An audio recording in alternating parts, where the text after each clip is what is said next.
Okay. It's 6 o'clock. We're going to call to order the regular board meeting. It is July 23rd. This is the Tuscaloosa City Schools.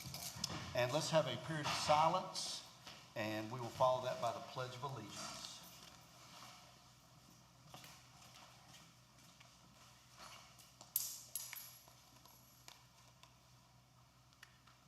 Attention, salute, pledge. I pledge allegiance to the flag of the United States of America and to the republic for which it stands, one nation, under God, indivisible, with liberty and justice for all. All right, good evening, everyone. Good evening, board. Good evening, good evening. If you have not seen the literacy bus, it is Awesome. awesome.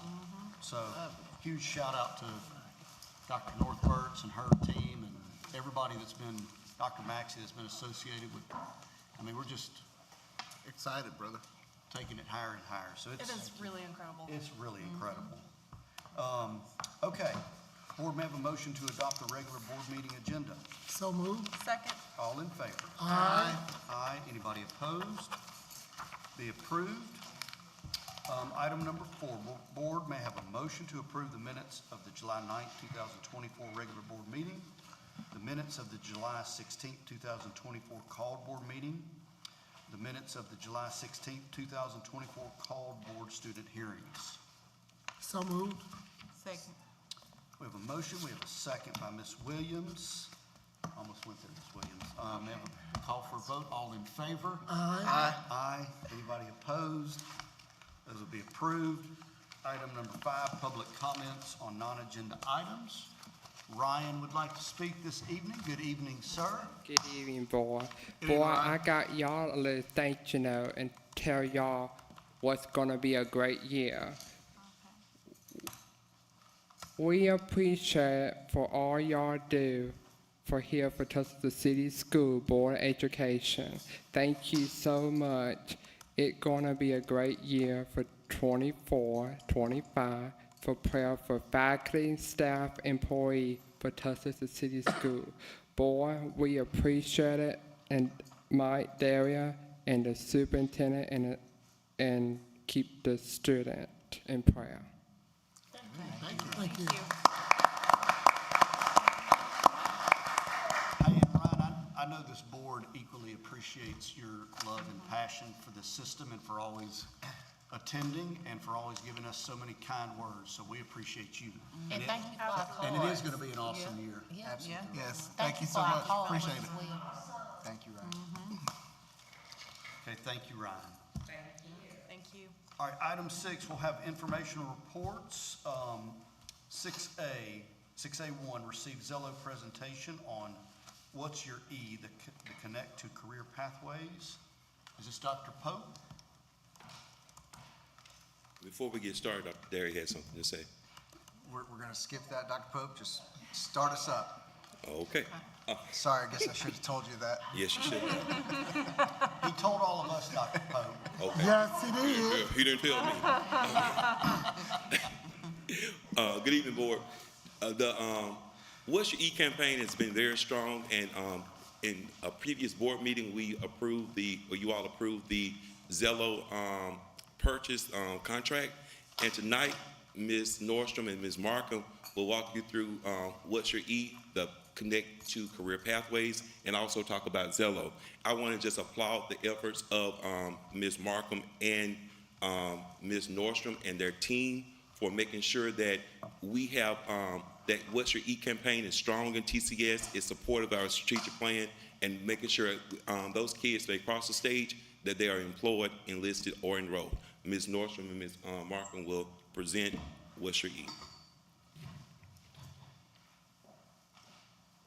Good evening, board. We're going to keep it very high level for y'all, very fast. Got great things to talk about. Maybe. We hope, yes. So when you look at CCR, you can see all the things that are super important for us, but for the most part, we really like to focus on collaboration. We can't do anything without collaboration within our system, and I made a list because I did not want to forget anybody was that important to me. Our career coaches obviously do a wonderful job. Middle schools and high school counselors, they play a huge role in what we do, every day, all day long. ESL, we have a great partnership with our ESL team. They help us reach students that we may not be able to reach or that we have a hard time getting them from point A to point B. So they are a huge proponent for us. Our instructional technology specialists are amazing. They work with us on a day-to-day basis to help us do good things for kids. Obviously, our high school administrators. But the other group is our special ed group, and I want to talk about something that was very important for us this year. One of the things that we recognized when we were talking about kids being able to be college and career ready was the fact that our special education population, our most vulnerable population, our AAA students, were not really having the opportunity to get college and career ready. And for us to be able to check the box for them and for us to be able to say, hey, yeah, they had something when they left school. So we wrote a grant that was a college career readiness grant that had a tie to our agri-science program. Mr. Hughes here at TCTA took 15 of our AAA students. They came during his planning time. He put them through the agri-science program, and 9 of those students came out with a college career readiness indicator. And we're super proud of that. We're going to do that again this next year and look for more opportunities for those kids. So for us, each and every means each and every. And now we'll get to the fun part, which is the numbers. So what you're looking at is a review of our strategic plan. What we say in Tuscaloosa City Schools is that the diploma is not enough. We want each of our graduates to walk across the stage with at least one, preferably more, college and career readiness indicator and a confirmed post-secondary plan before high school graduation. We started tracking this data, which, by the way, the confirmed post-secondary plan data piece is not something that anyone asks us to plan. This is just what we know is kind of the business that we're in, getting kids ready for whatever happens to be the next step for them. We started tracking this data in 2022, and between 2022 and 2024, we are up from about 87% to almost 96% of our graduates with a CCRI, at least one. Many of our students have multiple CCRIs, and for us, it's more than just that check in the box. It's currency. It's something that goes on the student's resume that makes them more competitive when they're out there competing for jobs or for scholarships or for whatever. Our confirmed post-secondary plans in 2022, we started with about 74% of our kids with a confirmed post-secondary plan. This group of students that graduated this past May, we're at above 95% confirmed post-secondary plan. For us, it was super important that we looked at these kids after they graduated to see that they really do what we asked them to do, that they said they were going to go to the University of Alabama. Did they go to the University of Alabama? Are they registered? We got all those things in place. And so this summer, we had somebody come back in and call every senior and reach out to them and find out how many of those are actually on target, like they said they were going to be. Out of those kids, we had 89% that are still on target. The ones that were not on target, the people that we had reaching out pushed them back into the loop. So they're reached back out to Career Connect, they're reaching back out to post-secondary. We're trying to give them that last little nudge before we kind of cut the bonds. So Wow. there is that. Great, Great job. very impressive, thank you. And if we look at the data by school, you'll see each column represents a different high school. It's color-coded. Year over year, we are up across the board. And I'd like to shout out Northridge High School, whose graduating class of 2024 had 100% of their graduates with a confirmed post-secondary plan. That's not a rounded 100%. That is literally the epitome of each and every one of those kids walked out the door with a confirmed post-secondary plan. If we look at the work we're doing in CCRI and confirmed post-secondary plan, we're also seeing that our federal four-year grad rate, which represents a pretty big chunk of our accountability for the high school report card, is also up for every high school. This year's data is a projection because that portal has not opened for us to clean it yet. So that's the minimum that the four-year cohort grad rates are going to be. We expect that those will increase when they are reported. One of the big pieces of this puzzle has been Zello. So first, we'd like to thank you for your support of the initial Zello implementation, which now we've got a year under our belt and we've got some data to share with you. We'd also like to thank you for that extended 3-year contract with Zello. We're looking to do really great things with that platform. We implement Zello in our grades 6 through 12 advisory program, which gives every kid in grades 6 through 12 access to Zello through the advisory program minimally once a month. But what we see is that our students are not just using Zello when we make them use Zello. We see students that are engaging with this platform on the weekends or in the evenings. We've got kids who are logging 40+ hours of active time in this platform. It was a good choice for us, and we did our due diligence in selecting this platform. Last year, we had 644 college applications submitted through the Zello platform through the integration feature with Common App. So that really creates a very dynamic workflow, not just for the students and their families, but also for the counselors and the adults in the high schools who are supporting students through this process. Our students have saved over 12,000 careers. They like the careers like they do on social media in the Zello platform. And what's exciting for us is that these are careers that kids maybe haven't heard of before because they don't have a family member or an older brother or uncle who works in that career field. So we're really broadening our students' horizons. From a logistical standpoint, and if you'll let me put my counselor hat back on for a minute, Zello Course Planner has made the master scheduling and the individual student scheduling piece seamless, beautiful, because it knows the prerequisites for courses and doesn't allow students to request courses for which they've not met prerequisites. So that takes away all that cleanup that takes away from what counselors can be doing with kids instead of all the paperwork. We've seen an 8% increase in our district level CCRI from 2022 to 2024.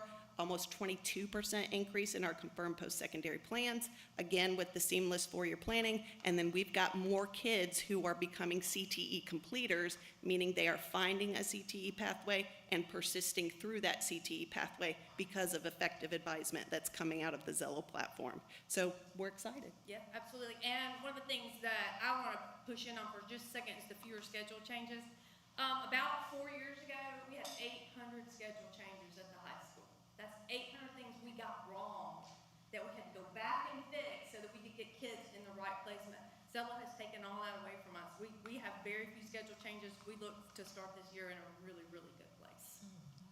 That's great. So what's next? So we're working right now with Zello for it to become a one-stop shop for us. We are trying to get them. We already have work-based learning with them. That's new coming down this year. We'll be training people. Should be a seamless transition. We'll be able to document that and have all those things ready for our kids and for the State Department because there's accountability there.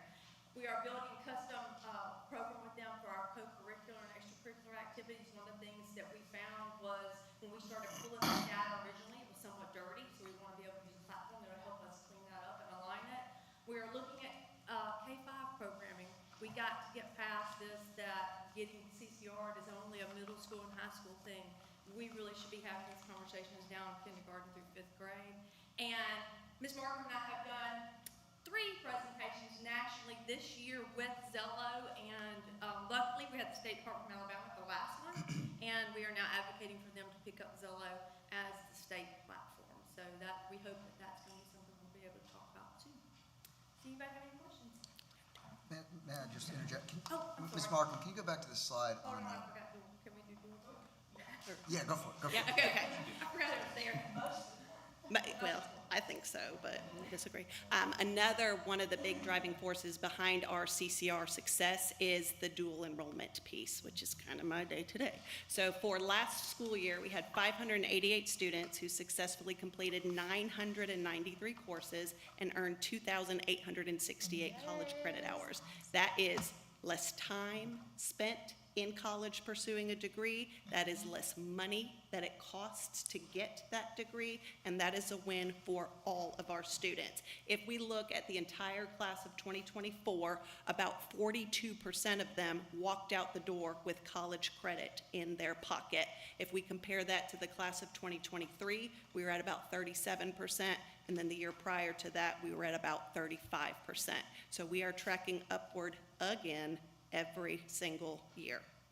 Participation at two of our high schools, Central and Bryant High School, who didn't start with very strong dual enrollment participation, is also coming up year over year. And then for the upcoming school year, 24-25, we will have in-person dual enrollment course offerings on all three of our high school campuses, at least one course taught by a person in person, plus several available here at TCTA.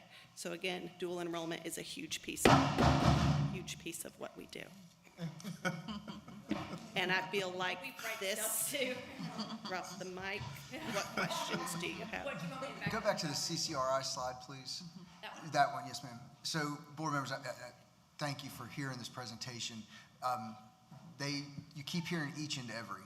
That goes back to this board's mission statement, because it is about each and every. It's not about a lot of students doing well or some students doing well. It's about each and every doing really well and with high expectations. I think what you see here is a presentation with underneath it is a whole lot of action and a lot of action planning and a whole lot of great people doing great work. And you're seeing results and accelerating us to that each and every. I think Ms. Markham may have mentioned that, but in the green thing, the green column you see there under CCR rate for the class of 2025, we're starting, those seniors are about to walk in the door in next week or so. But they're walking in already at, I think that says 67%, 67%. 68, almost 68% already have that college and career readiness indicator before the year even starts. Years ago, we would start at a much lower rate, meaning we had to spend that whole senior year getting kids those CCRIs during that senior year. So to start at that high level, that means now this team and all the team that Ms. Nordstrom thanked, we'll take care of these seniors and get them close to 100, like all of them. But now we get to start working juniors and sophomores earlier and earlier and just becoming more, becoming deeper and sustain this kind of work. So to start that off, to me, those numbers to the left are significant, but that number on that right column to me actually speaks volumes of saying we've been working the juniors before they ever became seniors. This is really good work. So thank you all for hearing this, and thank you for letting me chime in real quick, Mr. Chairman. No, I mean, I was gonna say that, these are the types of nights that being a board member, it sort of all comes together and makes it worth it. From the literacy bus to you guys, I mean, I wish the public could see what TCS does.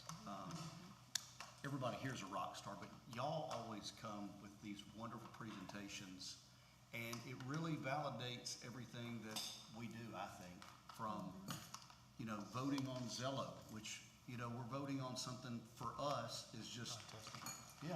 And y'all say how wonderful it is, and that just makes us feel like we're doing good work and supporting y'all. But to see what happens here in actual action is great. Y'all are rock stars, and y'all talking about reaching back out is really what it's all about, going above and beyond. And that's what y'all do, so thank you. This is wonderful, thank you. Thank you. I'd like to say thank you too, because I know Dr. Derry gets tired of me and Jay, and I don't know, we hit Mr. Pope too, but me and Erica just left Mobile at a conference where they was presenting their information and data, and I'm texting him and asking him the same thing on the slide that comes after this, that same information, and we're above and just as good as those schools that were down there in Mobile that they was presenting.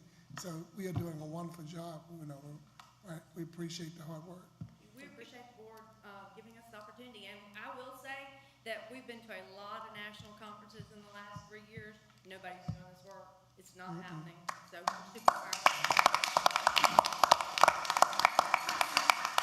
Okay. Because I was able to text him and he sent me a snapshot picture.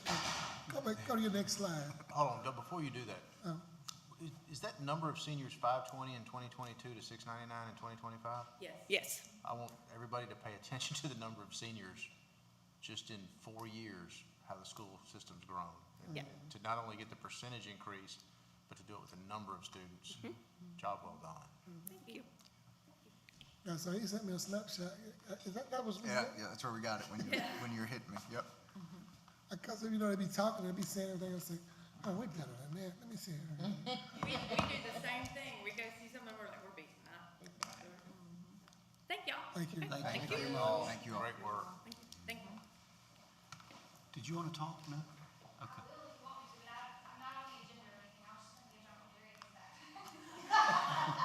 Hey, and is it the pink one?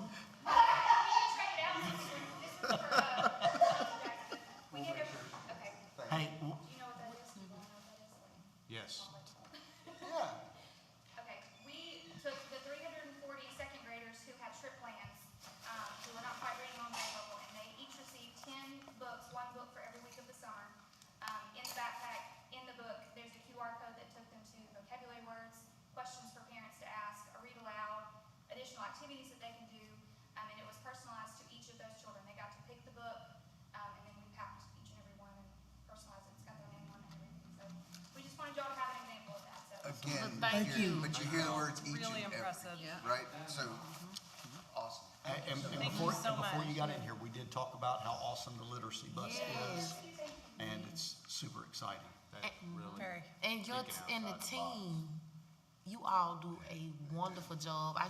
We was at Stillman, the whole team was there supporting, with Dr. Maxey. You all outside, it's a library in my shop.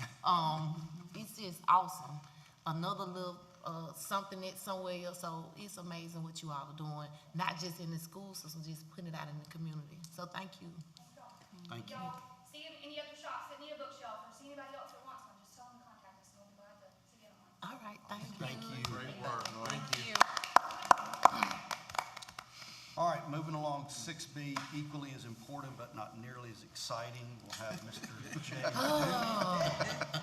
What an intro, right? Wonderful CSFO present numbers to us.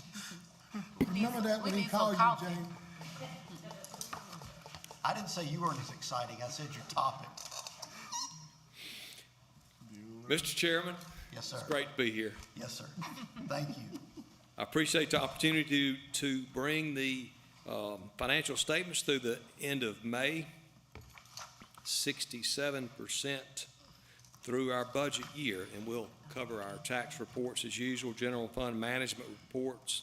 We'll drill down just briefly there, and then we'll look at our state report and also at CNP briefly.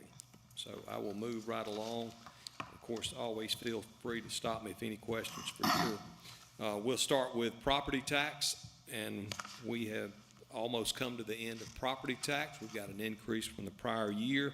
Our budgeted amount is $32.5 million, and we're right there on that number. So we've met our budget, and that's about a 5% increase from the prior year.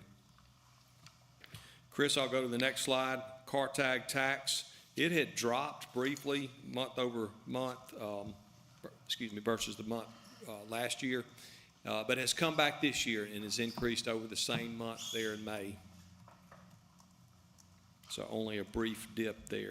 Sales tax, a slight increase. Again, you kind of see that leveling off. I know you've heard me say that a lot, but you see it's hovering right there between 1.9, 1.8, $2 million for the last 7 or 8 months. But we are on target to meet our budget. And so far, we have a 3% increase compared to last year. On to our general fund. Again, we're 67% through the year, so our target expenditures is somewhere around 67%. And overall, we're slightly below that. We're going to touch on that briefly. You see there under expenditures, the fourth down, auxiliary services, think transportation, and you see where it's at 61%. So I'm going to touch on that briefly. And Chris, if you'll go one more slide over, specifically, you see the blue arrow there. We're going to look at that auxiliary services a little bit more in detail, and I'll touch on it. And again, I kind of go to the next slide, Chris. I took out a lot of the other numbers to show you exactly where we are. That's a false positive. Our target's 67%, it's at 61%. Very easy explanation for that. we've got some buses that are on order that have been slow to arrive. So we've got 6 school buses that we thought would have been here, and we're now being told, we thought 3 of them would be here in June, May or June, and then 3 in July. We're now being told September. So that's a little bit of a false positive. And then, but when those arrive, if they all 6 arrive in September, you're gonna see that number jump about $879,000. So, like I said, that appears like it's a good thing. It's just a temporary, I'm gonna call it a false positive. So nothing on fire, nothing to be alarmed about, just to let you know why that number's below. We try to track these numbers if they're above budget, and we also try to track them if they're below budget. In this case, we got something below budget, but there is a reason. I will keep going. The next report there is our report that we send to the State Department of Education of all of our funds.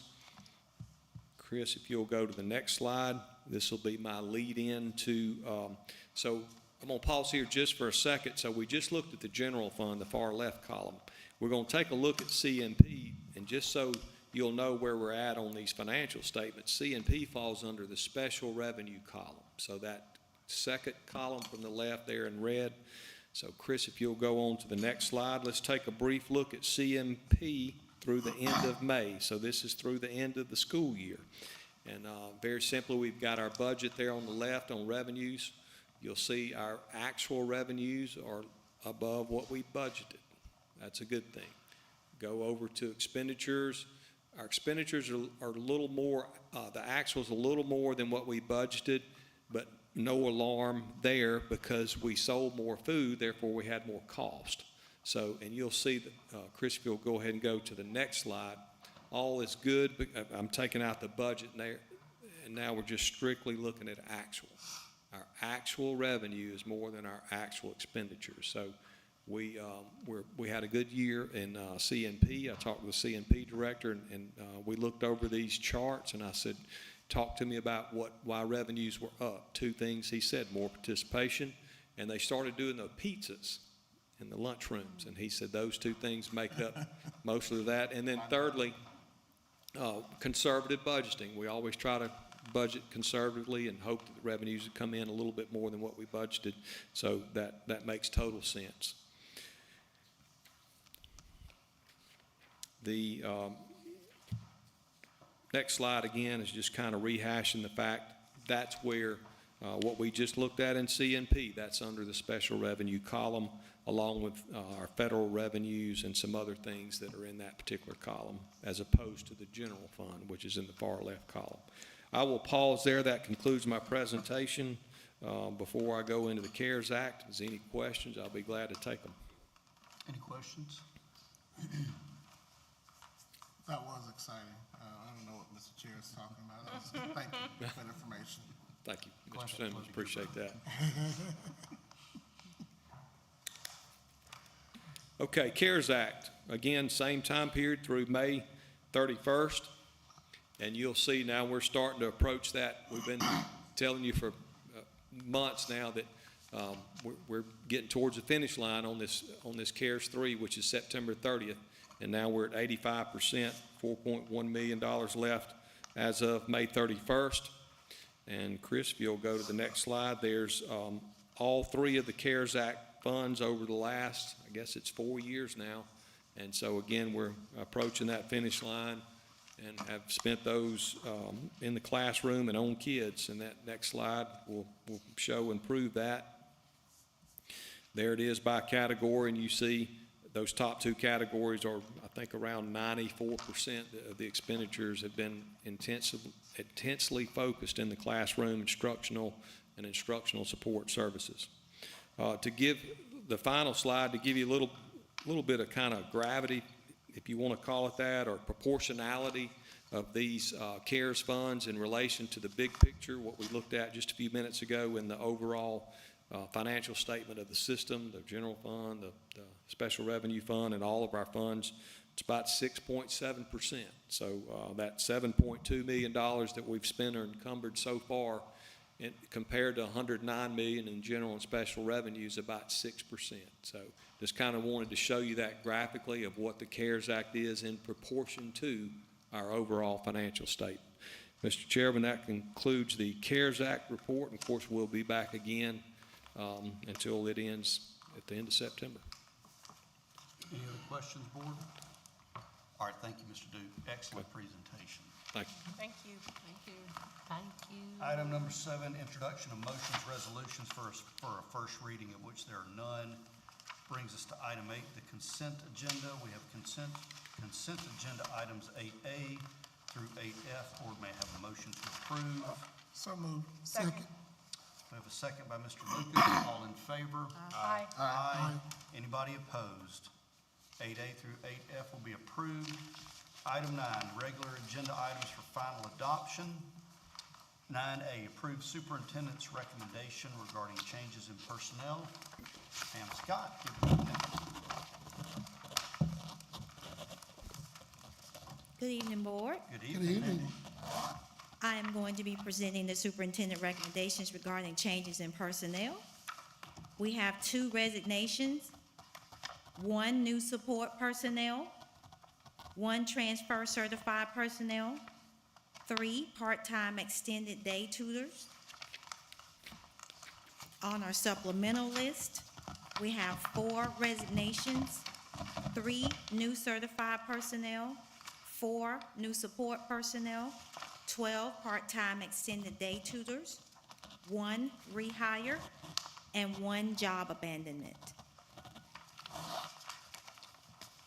Okay, board, are there any set-asides for a separate vote?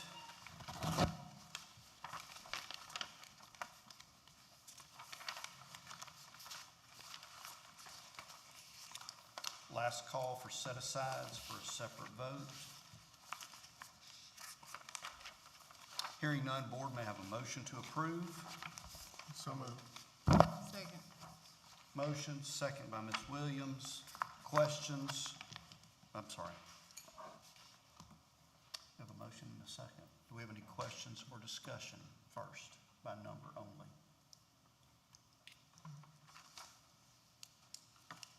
Call for a vote. All in favor? Aye. Aye. Anybody opposed? Those will be approved. Thank you, Ms. Scott. Thank Pam, you. I would like to say a huge thank you for your work, especially for the job fair and for the new system of getting new hires in the summer. Thank I you. know you and your team, Casey, Amanda, Kim, Melissa, and Lynn worked really hard at the job fair, and so it doesn't go unnoticed, and we appreciate the hard work trying to get in really good teachers and staff for TCS, so thank you. Well, thank you. I will say that that was our largest attendance. We had 158 people come out. Really was helpful for our CNP and transportation. We also got several teachers out of that, so it was really Great, successful. thank you very much. Thank you. Okay, 9B, discuss approve 2024 to 2027 Flashlight Learning LLC, 3-year contract. Dr. Pope? Yes, Board, this contract is a renewal of a flashlight which supports our ESL students. It's benchmark scores, but also it progress monitor and provide professional development for our teachers and supports those ESL students. This is a 3-year contract. That's the reason it's on this particular board meeting, because of the amount was increased due to the 3-year contract. Okay, board may have a motion to approve. So moved. Second. Motion by Mr. Lucas, second by Mr. Hamner. Questions or discussion? I think this department's gonna continue to grow. We're gonna keep needing to support our English second learners, department, the people working. Well done, finding this, and that group, the presentation they gave us was fantastic a couple months ago. Thank you. All in favor? Aye. Anybody opposed? That'll be approved. 9C, discuss approve revision of the 2024 to 2025 academic guide. Dr. Pope? Yes, Board, there are we made 2 major changes in the academic guide for 24-25 school year. The other changes were pretty minor, grammar errors, maybe misspelling, those type things. But on page 35, we had to add a section for transferring students that were transferring credits into our school system. So we provided language for guidelines for those students transferring credit, making sure that those credits that what appears on the receiving school transcript, making sure that those, if there's weighted credit, we'll do the same thing as if they were in our school. So we look at that transcript and align it according to our grading guidelines. The second part was on page 42, and that one was basically under the leave to learn section. The addition was addressing the students' senior privileges. Those seniors that are qualified students that are taking dual enrollment courses, but online dual enrollment courses, they're able to leave campus and take those courses instead of having to take courses on campus in the labs. So those were the two major changes, and we want to make sure it was aligned to the code of conduct, the leave to learn policy, abide by those rules and procedures, and make sure those students understand the process, and there's a form for leave to learn. The students must complete that form and understand the code book is, the guidelines for the code book will be applied for those students as well. Dr. Pope, I think you said it, but I just want to make sure we reemphasize it. The adjustment we made today from what they saw initially, the emphasis on online learning. The emphasis on online learning, Right. and to, the first online learning was not in there, but it was added today, earlier today, before the board meeting. So if a student has a class in person, first, second, or third period, they can go to that class. This doesn't prohibit them from that. So Yeah, leave to learn policy is for those students going to any those grade levels of dual enrollment, but this is particular for seniors that are taking online dual enrollment courses. So that was the trying to specify between those two. thank you. Any questions? All right, board, may I have a motion to approve? So moved. Second. Questions, discussion? Call for a vote, all in favor? Aye. Anybody opposed? Will be approved. Thank you. Thank you, Dr. Pope. Item 10, unfinished business, of which there is none to attend to. Does any board member have a general announcement? Liz, no meeting next week?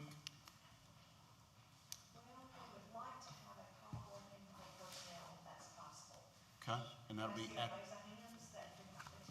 will that be at the Regions Room? Okay. 5:30? We could also see what works, whether a lunch, kind of a noon, or a morning, or evening, if we have a better chance. But I think 5:30 would be a starting point. Would 5:30 work next Tuesday? Does everybody At have, Regions? does anybody else have a preference as lunch or before, or 5:30? I think this is just a suggestion. I remember we got up one morning and got up and did it, and it's done. I like to get on, I would rather get on up and, Just let me know, it don't matter. Yeah, I agree. what time you get out work, That's good for you. Yeah, I can leave, just let me know, yeah, If it's just personnel, I'm allowed to go early. yeah. Can we aim for an early one? And then, 8, I mean, Let's do take it. it easy now. It's Yeah, I fine. mean, I think, we can meet at, Big Bad Breakfast. I think everybody would probably prefer a morning, especially if it's, sure? Thank you all. Ms. House? Put that on my calendar. Okay. That brings our next board meeting not until Tuesday, August 6th, which is the day before school begins. Yes, sir. Okay. Institute next week? Sir? Institute next week? Right, yes, August 1st, I think, August 1st. Pardon? Institute? August 1st. First 8:30 is go to Tuscaloosa. 10:30 is Brian, and then, Central is at 1:30. And then the next day, we have transportation and TCTA in the morning, and central office. Yep. We'll get you taken I care have of. mine. Without anything further to attend to, we'll stand adjourned. Thank you, board. Yeah, I got to use, my calendar's full. I